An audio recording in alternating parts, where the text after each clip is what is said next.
মামা ফুচকা কত করে? এই তো মামা 100 টাকা প্লেট। কি কর মামা 100 টাকা প্লেট? কালকে খেয়েছি 50 টাকা করে।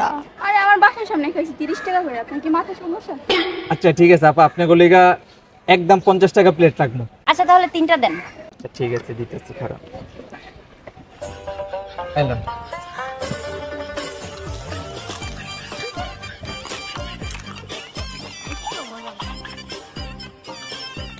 নেন মামা। ঠিক আছে আপু। ভাইয়া বিল কত হইছে? আপু বিল হইছে 3 জনের 150 টাকা। আচ্ছা দিচ্ছি আমি। আপু দাঁড়ান, আমার ফুচকার দোকানে একটা রুলস আছে, যেই মেয়ে সবচেয়ে বেশি সুন্দরী বিল ওই মেয়ে দিবে। আচ্ছা আমি দিচ্ছি। না না আমি দিচ্ছি। এই আমি দিচ্ছি। কি বলছে শুনোস নাই? যে বেশি সুন্দর বিল সে দিবে। তুমি কি সুন্দর, নিজেকে সুন্দর দাবি করতেছো? কি মনে হচ্ছে তোমার? আজব। এই আমি দিচ্ছি। আরে তোরা ঝগড়া করতেছিস কেন? বিল আমি দিচ্ছি তো। আরে আমি দিচ্ছি। তো ভাই ভাইয়া কি বলছে শুনিস নাই? কি বলছি? আপু আপনারা 3 জনই সুন্দরী, বিলটা আপনারা 3 জনই দেন।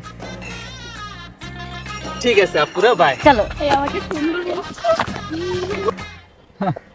বেডি মানুষ, এটি না থাকলে বিকাল করে রাখে ফেলতে।